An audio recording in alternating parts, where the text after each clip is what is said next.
So now we're going to helicopter way up real quick and talk about something bizarre, totally non sequitur, which is for a moment, let's talk about why stories work in the most basic kind of way. We are evolved and selected to learn from story. So let's start with these guys way back in prehistory. Handsome looking set. And they're out doing what they do, trying to find food. And along comes something large and manages to eat the tastiest looking morsel amongst them. And but not all of them. Not all of them. At least one guy gets back to the tribe. Remember? They give him the story stick. Because he's shaken, he's messed his loincloth. They know he's got something important that he has to tell. So they give him the story stick.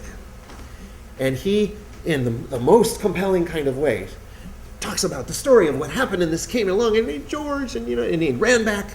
But in telling the story, what does he do? He just doesn't talk about his fear. He talks about his truth. I have to watch out when we go, and I learned this, and this is, oh my God, please be careful. Don't do that thing.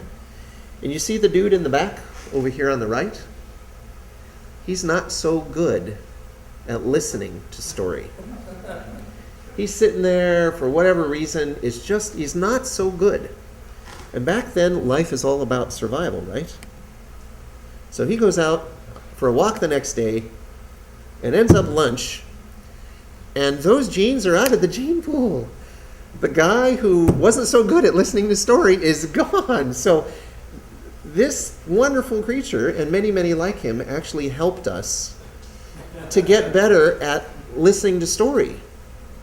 So this is what I'm saying. When we've got thousands and thousands and thousands and thousands of years of listening to story and taking it in, and how that works, and learning that how to set up a surprise, and how to tell it, and how to engage people, and the fact that it goes in and you learn it, because we learn through story, it's because of that. It's not because it's entertaining. It's entertaining and feels good because, like anything else that feels good, sex feels good because it makes more of us. Stories are entertaining because they're important. And of course, the guy who tells the better story, and the guy who survives better, he's a little bit of a rock star. So he does get to pass on his genes. So not only does the storyteller pass on his genes, but the story listener passes on their genes. And over eons, we actually get a whole lot better at story, and we get a whole lot better at listening to story. It is a quintessential part of who we are.